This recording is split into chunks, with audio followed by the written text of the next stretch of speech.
तो चलिए, अब एक काम करते हैं। अब नए वित्त वर्ष की शुरुआत हुई है, तो इस मौके पर हमारे साथ एक खास गेस्ट और आज ऑल टाइम हाई भी हिट हुआ है।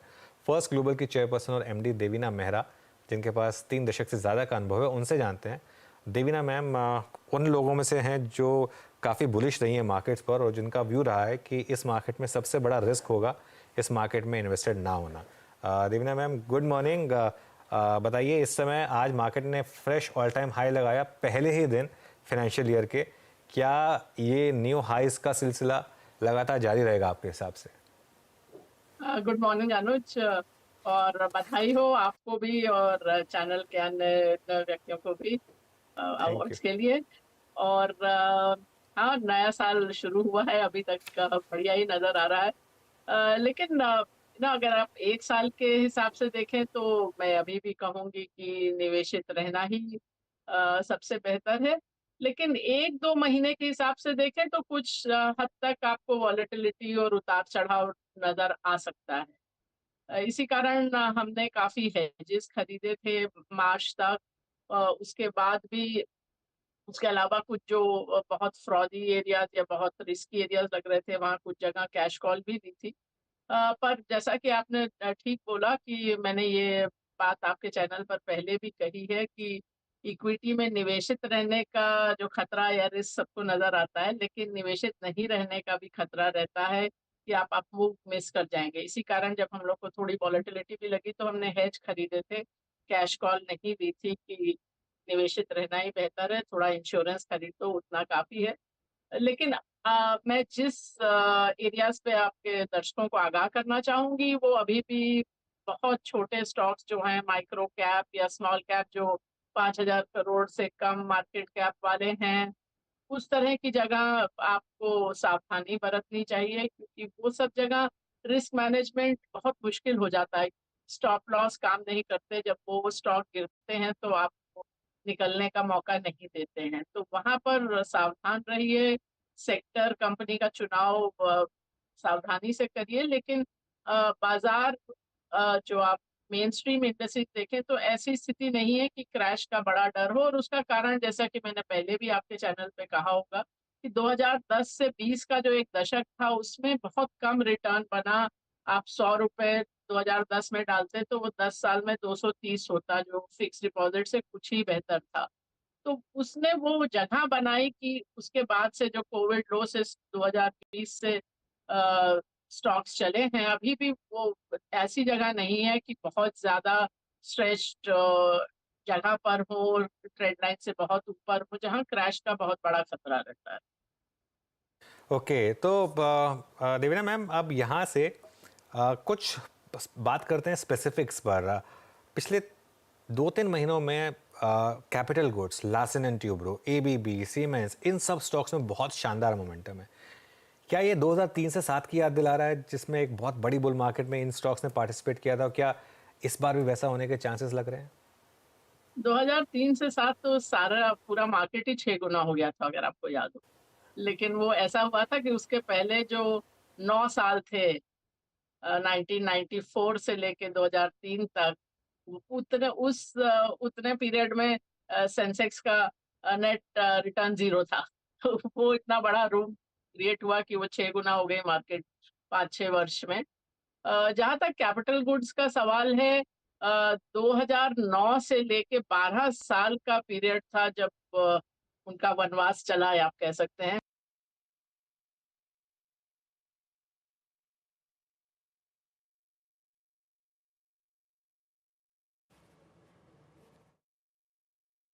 वो ऑडियो म्यूट पर चला गया, एक बार चेक करेंगे। तो अब 2.5 साल हाँ। होने लगे। कई स्टॉक दुगने तिगने चौगने भी हुए, कहीं प्रॉफिट बुकिंग की, थोड़ा स्टॉक्स अलग अलग किए, अभी भी ये ओवरवेट है। लेकिन अब हर तिमाही जो प्रश्न हम लोग पूछते हैं वो ये कि क्या इस सेक्टर का रन हो गया या अभी बाकी है। अभी तक ऐसा सिग्नल आया नहीं कि खत्म हो गया, पर हम ध्यान से देख रहे हैं उसको कि हो सकता है इस साल ऐसा कुछ सिग्नल आए कि हो गया। लेकिन अभी जैसा मैंने कहा, 2.5 साल से हम लोग ओवरवेट हैं इस सेक्टर में। पर आपको अब कई स्टॉक्स को जरूरत से ज्यादा चल गए हैं, तो आपको देख के लेना पड़ेगा। बिल्कुल मैम, नमस्कार। वीरेंद्र बोल रहा हूँ दिल्ली स्टूडियो से। अब जब आपसे बातचीत हो रही है ना मैम, स्क्रीन पे कुछ प्राइस हिस्ट्री क्रिएट कर रहे हैं। Look at Nifty metal index 8471 at all time high. Ma'am, metals पे आपका व्यू क्या है इस वक्त? आई मीन आज एक और चीज़ हुई, आज गोल्ड ऑल टाइम हाई पे भी आया। आई मीन मैं प्रीशियस मेटल्स की बात कर रहा हूँ, इंडस्ट्रियल मेटल्स की बात कर रहा हूँ, ferrous, non ferrous, entire group. आपका व्यू मैम मेटल्स पे इस वक्त? अभी देखिए, ये इंडस्ट्रियल मेटल्स में आपको पूरा विश्व का की स्थिति देखनी पड़ती है, क्योंकि हम लोग यहाँ प्राइस टेकर्स हैं। जो भाव है वो अंतर्राष्ट्रीय भाव से गवर्न होता है। अ, अभी तो हम हमारे ऐसे सिग्नल आए नहीं कि इसमें अभी बहुत निवेश करना चाहिए। देख रहे हैं हम लोग कि अगर टर्निंग पॉइंट आता है तो अभी नहीं कह सकते कि वो टर्निंग पॉइंट कंफर्म हो गया है। ओके, स्टिल वो टर्निंग पॉइंट मैम के लिए अभी तक कंफर्म नहीं हुआ है। मैम, एक और चीज़, ये बाजार जिस चीज़ पे अभी भी फोकस कर रहा है वो है रेट कट्स और उसकी further possibilities in, I think, second half of CY24। Rate sensitives में रियल स्टेट एक बार फिर से बहुत स्ट्रॉन्ग ग्रिप लेते हुए, और उससे ज़्यादा strong grip real estate ancillary की है, वो इम्प्रूवमेंट सेगमेंट की है। आप लोगों की कन्विक्शन लिस्ट में क्या क्या अपीयर हो रहा है मैम? और जो बीच में डिप आया था during the earnings, like DLF, Godrej properties, आप लोगों ने कुछ ऐड किया मैम इसमें? नहीं, रियल एस्टेट हम लोग थोड़ा सोच समझ के लेते हैं। कोई भी लेवरेज सेक्टर में जब तक बहुत कंपेलिंग नहीं लगे कि लेना ही है, तब तक उसको थोड़ा अवॉइड ही करते हैं। बिकॉज लेवरेज सेक्टर में ऊपर नीचे दोनों साइड बड़ा मूव होता है। जहां आप रियल एस्टेट एंसिलरी से, अगर आपका मतलब है कि कंस्ट्रक्शन या उससे रिलेटेड जो सप्लाई करते हैं रियल एस्टेट के, यस, कंस्ट्रक्शन कंपनीज पिछले साल भर से हम लोग कुछ हद तक ओवरवेट हैं। पिछले साल भर में अगर देखें तो auto auto ancillaries, pharma, construction, इन सब में वेट बढ़ाया है। वैसे तो अभी ये तिमाही खत्म हुई है, तो इस हफ्ते हम लोग रीबैलेंस की तरफ जाएंगे, तो एक बार देखेंगे कि अब उसमें क्या अ, बदलाव करना है। पर फिलहाल तो ये हमारा आउटलुक है। ओके, अच्छा मैम, इस बार NBFCs ने काफ़ी स्ट्रॉन्ग मूव दिया। हाल में जब RBI के एक्शंस आए थे 2 NBFCs पर, तो थोड़ा मूड सेंटीमेंट खराब हुआ था। बट एक बार फिर से बजाज फाइनेंस, बजाज फिनसर्व में मूव है। एंड स्पेशली दो वो stocks, I mean Muthoot finance, Manappuram finance, जिन्होंने पहले पार्टिसिपेट नहीं कर रहा था, इस बार गोल्ड के स्विंग के बाद बहुत स्ट्रांगली पार्टिसिपेट करते हुए। अब हमारे पास इसमें कई धड़े हो गए NBFCs में। हमारे पास गोल्ड फाइनेंस कंपनीज हो गई, हमारे पास HFCs हो गई। आपका इसमें से सबसे स्ट्रांग कन्विक्शन एरिया कौन सा है मैम? सच कहूँ तो अब लेंडर्स में कन्विक्शन मेरा कम ही रहता है। तो लेंडर्स में बहुत डर डर के निवेश करती हूँ, क्योंकि लेंडर्स में मालूम नहीं रहता कि नेगेटिव सरप्राइज कहाँ से आएगा, कब आएगा। तो लेंडर्स, बैंक्स भी और NBFCs भी हम लोग बहुत अंडरवेट हैं। बैंक्स में तो जहाँ कंपैरेटिवली ज्यादा लिया है वो है PSU बैंक्स। NBFCs में हमारा बहुत विशेष एक्सपोजर नहीं है, क्योंकि ये डर लगता है। देखिए, NBFC में जब ग्रोथ हाई होता है, लोग खुश होते हैं कि मैनेजमेंट ने जितना इंडिकेट किया था उससे ज्यादा ग्रोथ दिखा रहे हैं। लेकिन मैं हमेशा कहती हूँ कि पैसा बांटने में कोई मुश्किल नहीं होती है, उसमें ग्रोथ दिखाना, क्रेडिट में ग्रोथ दिखाना कोई मुश्किल नहीं है। वो सब प्रॉब्लम तो तभी आती है जब पैसा वापस चाहिए होता है। गोल्ड की बात अलग है, वो आप गोल्ड पे प्ले कर रहे हैं, वो अलग चीज है। बट पैसे जो आप अगर अधिकतर फाइनेंस बिजनेस देखें तो वो वही चीज को आप नई नई तरह से पैकेज करते हैं। जो पहले इंस्टॉलमेंट स्कीम कहलाता था, उसको आप BNPL, बाय नाउ पे लेटर कह रहे हैं। तो वही 100 साल से भी ज्यादा पुरानी इंस्टॉलमेंट स्कीम जो होती है। तो फाइनेंस में बहुत कुछ होता है कि आप बस लेंडिंग को या लेवरेज को तरह तरह से पैकेज करके देते हैं। और हर शायद इसमें लंबा अनुभव नेगेटिव होता है, क्योंकि आपको याद रहता है कि हर दशक में कोई ना कोई लेंडिंग बूम आता है। कभी लीजिंग कंपनी आती है, कभी फिनटेक आता है, कभी कुछ और आता है। पर सोच समझ कर वहां जाना चाहिए।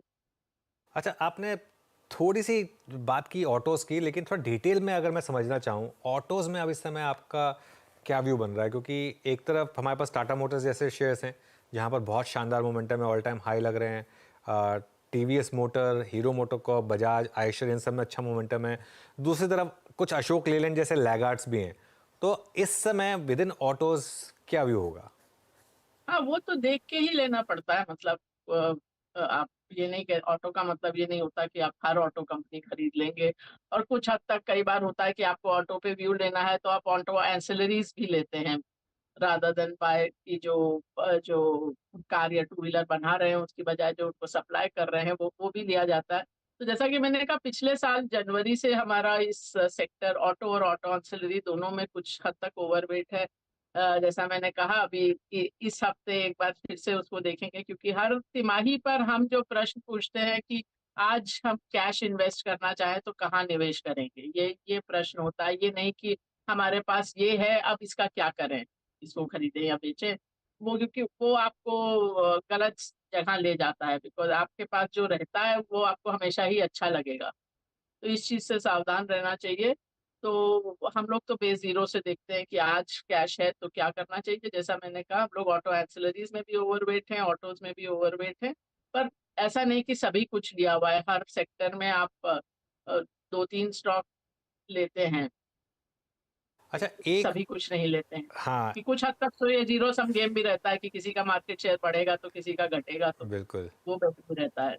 अच्छा, देवीना मैम, एक स्पेस जहाँ पर आप खुद एक प्लेयर हैं, हमने बड़े मूव्स देखे हैं मार्केट रिलेटेड स्टॉक्स में। एंजल वन हो गया, जैसे मोतीलाल ओसवाल हो गया, या CDSL, BSE का स्टॉक हो गया फॉर एग्जांपल।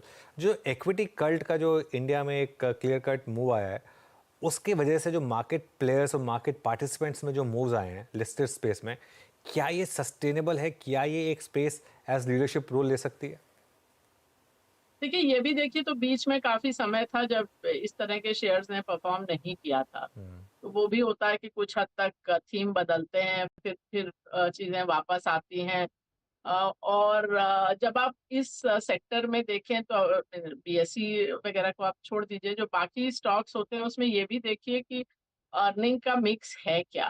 बिकॉज़ हाँ, कई स्टॉक्स ऐसे भी होते हैं जहाँ हम सोचते हैं कि इसका इक्विटी से ही लेना-देना है, लेकिन जब आप वो देखिए उन उन कंपनीज़ का इनकम स्टेटमेंट और बैलेंस शीट, तो आपको मालूम चलेगा कि एक्चुअली में वो भी लेंडर्स का काम ज़्यादा करते हैं, उनके अधिकतर इनकम इंटरेस्ट इनकम से आती है। तो वो थोड़ा-सा आपको खाली ऊपर-ऊपर से नाम पढ़ के नहीं जाना है, उसको देखना है कि वो अर्निंग का मिक्स क्या है, और उसमें फिर सब उनमें से सब चीज़ की क्या आउटलुक है। अच्छा मैम, एक दो स्पेस और जिन्होंने अच्छा पैसा बना के दिया है वाइट गुड सेगमेंट में या फिर इक्विपमेंट मैन्युफैक्चरर्स में, वॉशिंग मशीन, मोबाइल, डिक्सन तो स्टार परफॉर्मर रहा लास्ट एक साल का। वाइट गुड सेगमेंट में ही वोल्टास और हेवल्स समहाउ आई थिंक अपने प्रीवियस हाइस को रिविजिट करते हुए बट बहुत सब्सटेंशियल मूव नहीं दिया है।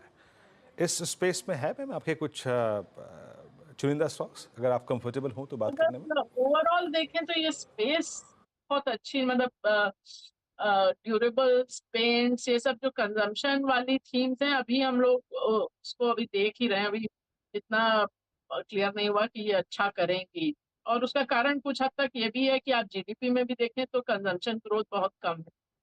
जीडीपी में जो लास्ट कंजम्पशन ग्रोथ का नंबर आया था वो था 2.9%, मतलब 3% से भी कम। और ये 21 साल के बाद इतना कम आया है। तो जीडीपी का नंबर तो बहुत अच्छा है, लेकिन आप प्राइवेट कंजम्पशन उसमें से देखें तो बहुत धीमे से ग्रो कर रहा है। ऑफ कोर्स, और अभी जो इनइक्वालिटी रिपोर्ट आई है उसमें तो खैर ये है कि जो ऊपर का जो 10% है उनके पास इनकम भी बढ़ रही है, वेल्थ भी बढ़ रही है। वेल्थ का अब 65% जो भाग है वो ऊपर के 10% के पास है। तो उस लिहाज से कुछ कुछ सेगमेंट हो सकते हैं जो खाली उस वो एफ्लुएंट तबके को ही केटर कर रहे हैं, तो उनके लिए वो नंबर अच्छे हो सकते हैं, बट ओवरऑल कंजम्पशन थीम तो हमें नहीं अभी अच्छा लगता। ओके, एज ऑफ इस थीम पर आपका व्यू। मैम, फार्मा स्टॉक्स पे हमें आपका व्यू मालूम ही है, कई बार खुल के बात हुई है। देन अगर मैं फार्मा को थोड़ा सा और स्ट्रेच करूं और उसे हेल्थ केयर का नाम दूं तो then we have scope of adding I think hospital stocks और डायग्नोस्टिक स्टॉक्स भी। अभी यहाँ पे हॉल में ही कुछ हाउस व्यूज़ के मुताबिक डायग्नोस्टिक्स में एक पॉजिटिव कवरेज दी गई थी, कंसिडरिंग द प्राइस हाइक के कुछ इंस्टेंसेस हैं, प्राइस ऊपर आ रहे हैं। आपका व्यू फार्मा पर ही काफ़ी कंस्ट्रक्टिव पॉजिटिव है या फिर कुछ डायग्नोस्टिक स्पेस और हॉस्पिटल स्टॉक्स में भी आप लोगों की पॉजिटिव व्यू है इस वक्त? फार्मा में हम लोग ओवरवेट हैं पिछले साल से। हमारे सिस्टम्स को काफी अच्छा लगा, इनफैक्ट इतना अच्छा लगा कि हम लोगों ने उतना नहीं खरीदा जितना सिस्टम ने रेकमेंड किया था, क्योंकि एक हद से ज्यादा हम लोग एक सेक्टर में नहीं जाते हैं। हेल्थ केयर में भी कुछ स्टॉक्स हैं, पर पूरा का पूरा सेक्टर अच्छा लगता हो ऐसा नहीं है, पर कुछ चुनिंदा स्टॉक्स हैं उसमें हेल्थ केयर में। देवीना मैम, अब एक इम्पॉर्टेंट चीज़ जिसको आप ऑब्वियसली ट्रैक करती हैं, अब जो ग्लोबल सेंट्रल बैंकर्स का एक्शन बन रहा है, कंसिडरिंग इस साल यूएस में इलेक्शन है, ये मार्केट के लिए कितना बड़ा ट्रिगर होने वाला है? अभी हमने ऑब्वियसली जापान में उल्टा मूव देखा, लेकिन यूएस से अब हर कोई एक्सपेक्ट कर रहा है कि 3 रेट कट इस साल आएंगी। क्या आपको लग रहा है ऐसा होगा, और क्या इंडिया में वापस एफआई इन्फ्लो आना शुरू होगा? देखिए, इसमें 2-3 चीज है। एक तो ऑफ कोर्स जापान तो पिछले साल से हम लोग देख रहे थे कि बॉटम आउट करेगा और अब चलेगा, तो वो सिग्नल आया था मेरे ख्याल अप्रैल के आसपास। उसके बाद से जापान हमारे ग्लोबल फंड्स में ओवरवेट रहा है। जहां तक यूएस का सवाल है, हम और मैंने आप मेरे पिछले इंटरव्यूज भी देख लीजिए, तो मैंने कभी नहीं सोचा था कि 2023 में रेट कट आएगा। जो अब 2023 के शुरू में बहुत लोगों का ये मानना था, उसी तरह 2023 के अंत में ये मानना था कि मार्च तक ही रेट कट आ जाएगा। मेरा वो कभी व्यू नहीं था, इसमें मेरी सहमति नहीं थी।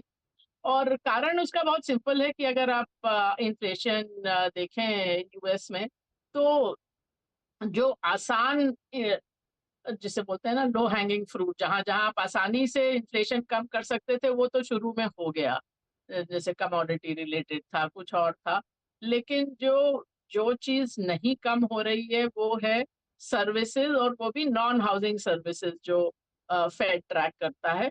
और उसका कारण बहुत सीधा सा है कि नॉन हाउसिंग सर्विसेज में लेबर का कंपोनेंट बहुत रहता है, और यूएस में लेबर मार्केट अभी भी बहुत बॉयंट रही है। जॉब्स खूब रहे हैं, तो वहां पर कम नहीं हो रहा। और अब वो फेड को भी बात समझ आ रही है कि इन्फ्लेशन इतनी जल्दी कम नहीं होगा, तो मुझे नहीं लगता कि बहुत जल्दी में रेट कट आएगा। अभी जो पिछला जो फेड की आप सारी बातें सुना, उससे तो लग रहा है कि थोड़ा और आगे खिसक जाएगा रेट कट।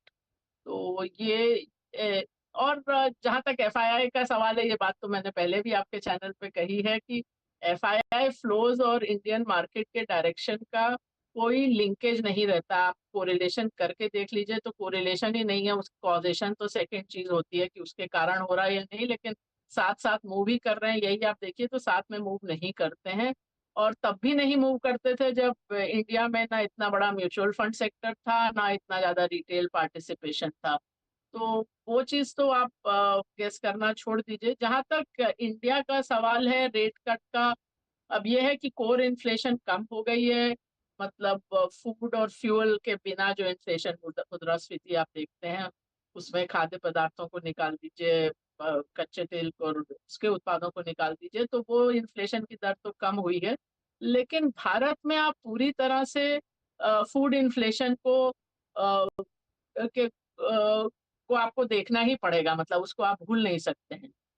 क्योंकि यहाँ का जो उपभोक्ता है, उसकी जो कंजम्पशन बास्केट है, उसमें फूड खाद्य पदार्थ ज्यादा है, बिकॉज हमारे यहाँ लोगों गरीबी ज्यादा है, तो आपका ज्यादा इनकम का भाग खाने में ही खर्च होता है। तो आरबीआई उसको पूरी तरह इग्नोर नहीं कर सकता कि अगर खाद्य पदार्थों के कारण भी इन्फ्लेशन हाई है, तो आपको वो सोचना पड़ेगा कि अभी रेट कट करें कि नहीं करें।